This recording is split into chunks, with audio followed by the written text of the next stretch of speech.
জামাতের সাথে আপোষ করার জন্য বিএনপি অস্থির হয়ে পড়েছে। অন দি আদার হ্যান্ড, জামাত রাজপথে ডাকছে। জামাত বলছে আসো রাজপথে খেলি, বিএনপি তোমাদের কত মরুদ আছে দেখি, পুলিশ দিয়ে ধরাবা, পারলে ধরাও, নির্যাতন করবা, করো দেখি কি পারো, হাসিনা হয়ে উঠতে পারো কিনা, আমাদেরকে গুলি করবা, আমরা বুক পেতে দিব। ডাক্তার শফিকুর রহমান বুক পেতে দিবে গুলির সামনে, হাসনাত আব্দুল্লাহ বুক পেতে দিবে, সংসদে বুক পেতে দিবে, সংসদের ভিতরে শুয়ে পড়বে হাসনাতরা। গ্রেপ্তার অভিযান শুরু করবা রাজনৈতিক কারণে, এমপিদের গ্রেপ্তার করবা, করো দেখি, আসো রাজপথে খেলি। জামাত রাজপথে লাগছে, আর বিএনপি কার্যত উপরে উপরে যাই বলুক সমঝোতা করার জন্য, আপোষ করার জন্য অস্থির হয়ে পড়েছে। তবে হ্যাঁ, আপোষটা বিএনপির লাইনে করতে চায়, এটা হচ্ছে সমস্যা। আপোষ করা তো ভালো, গণতন্ত্র, আর্ট অফ কম্প্রোমাইজ, কিন্তু বিএনপি সেই কম্প্রোমাইজটা তাদের মন মতো করতে চাচ্ছে। সমস্যা হচ্ছে এই জায়গা, নইলে তো কম্প্রোমাইজ করা ভালো। তো দর্শক, জামাতের সাথে আপোষ করার জন্য বিএনপি অস্থির হয়ে পড়েছে, বিশেষ করে সংবিধান সংস্কার প্রশ্নে, জুলাই সনদ বাস্তবায়ন প্রশ্নে জামাত যেভাবে রাজপথে চাপ সৃষ্টি করছে, বিএনপির সামনে এমনিতেই অন্ধকার। প্রথম কথা হচ্ছে যে আন্দোলন সামাল দেওয়ার মতো ভিত্তি বিএনপি এখন পর্যন্ত অর্জন করতে পারেনি। বিএনপি নতুন সরকার, হানিমুন পিরিয়ডে আছে, এখন পর্যন্ত বাসা বাড়ি ঠিকঠাক করেনি, তারেক রহমানের বাংকারও এখনো তৈরি হয়নি, আর তার বাসার নিচের টানেলও এখনো তৈরি হয়নি, মানে কোনো প্রস্তুতিই নাই। প্রশাসন এখনো আওয়ামী লীগ, জামাত, ইউনূস নিয়ন্ত্রণাধীন, সেই প্রশাসন এখনো আছে পুরোপুরি একদম আওয়ামী লীগের মতো করে, যেরকম হাসিনা যা ইচ্ছা তা করতো, এটাও করতে পারেনি, নানান দুর্বলতা আছে। তো দর্শক, এই জায়গায় কি করবে? তারা চিন্তা করেছে যে আমাদের সাথে একটু আলাপ আলোচনা করে এগুলো সমাধান করা যায় কিনা।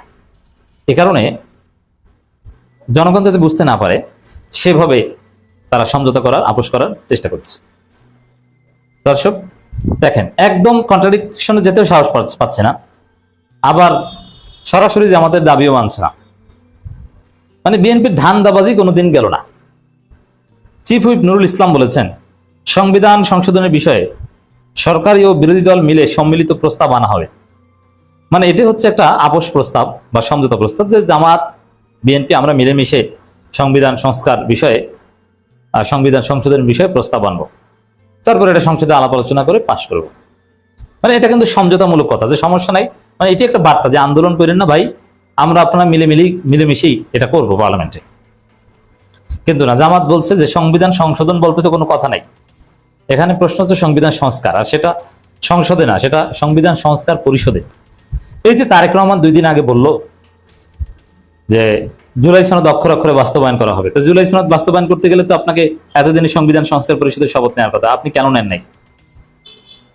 তার মানে আপনি এটা মিথ্যা বলছেন, জুলাই সনদ অক্ষরে অক্ষরে বাস্তবায়ন করবেন, এটা আপনার চাপাবাজি। অক্ষরে অক্ষরে বাস্তবায়ন করতে চাইলে আপনি কেন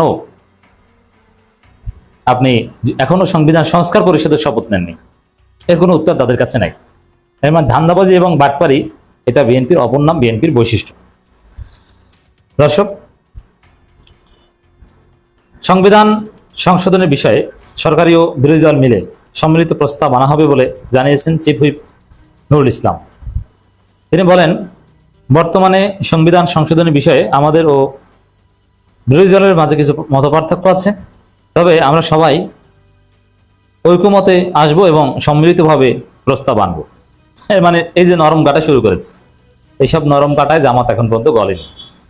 যে ঠিক আছে আমরা একত্রে আসেন, বসি, আমরা একটা ঐক্যমতের ভিত্তিতেই, এমন না। মানে বিএনপি বলার চেষ্টা করছে যে ঠিক আছে বিএনপির মেজরিটি যা পাশ করাতে পারবে পাশ করাবে, তা না, আগে কমিটি গঠন করে আমরা ঠিক করে তারপরে প্রস্তাব এনে সমঝোতার ভিত্তিতে পাশ করাবো। এটা হচ্ছে বিএনপির লাইন।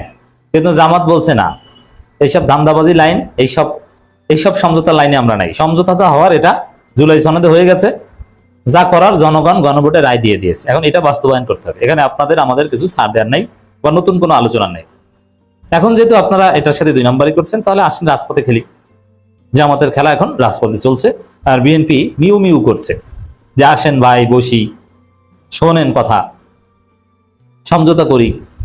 এই হচ্ছে আসল ঘটনা। অস্থির হয়ে পড়েছে, কারণ আন্দোলন যেভাবে জামাত স্টার্ট করেছে, আর IMF বলেছে যে বৈশ্বিক অর্থনৈতিক মন্দা আসছে, আবার ইরান, যুক্তরাষ্ট্র ইসরায়েল যুদ্ধ আবারও ছড়িয়ে পড়তে পারে, ভয়াবহ জ্বালানি সংকট এখনো আছে, এবং বাংলাদেশের ইতিহাসে এরকম বিদ্যুৎ সংকট, লোডশেডিং কখনো হয়নি। এখন বলবেন যে অতীতে তো হয়েছে 2016 সালের আগে বিএনপি আমলে, তখন তো বিদ্যুৎ উৎপাদন ছিল না, বিদ্যুতিতে সব জায়গায় ছিল না, বাংলাদেশের শতভাগ এলাকা বিদ্যুতায়িত ছিল না, অতএব তখনকার হিসাব আলাদা। শতভাগ বিদ্যুতায়িত হওয়ার পর, লোডশেডিং মুক্ত বাংলাদেশ গড়ার পর ইতিহাসের এই প্রথম ভয়াবহ লোডশেডিং। আপনারা জানেন, যারা বাংলাদেশে আছেন, বাংলাদেশে 1 ঘন্টা বিদ্যুৎ থাকে, 1 ঘন্টা থাকে না, এবং জনজীবন স্থবির হয়ে পড়েছে। বাচ্চারা অনেকের শ্বাস প্রশ্বাস বন্ধ হয়ে যাচ্ছে এবং উৎপাদন ব্যাহত হচ্ছে, বিদ্যুৎ থাকছে না।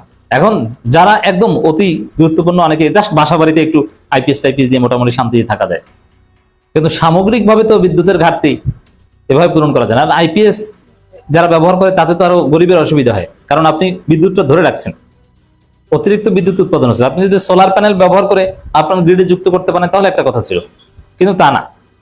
এর মানে দেশের অবস্থা খুব খারাপ।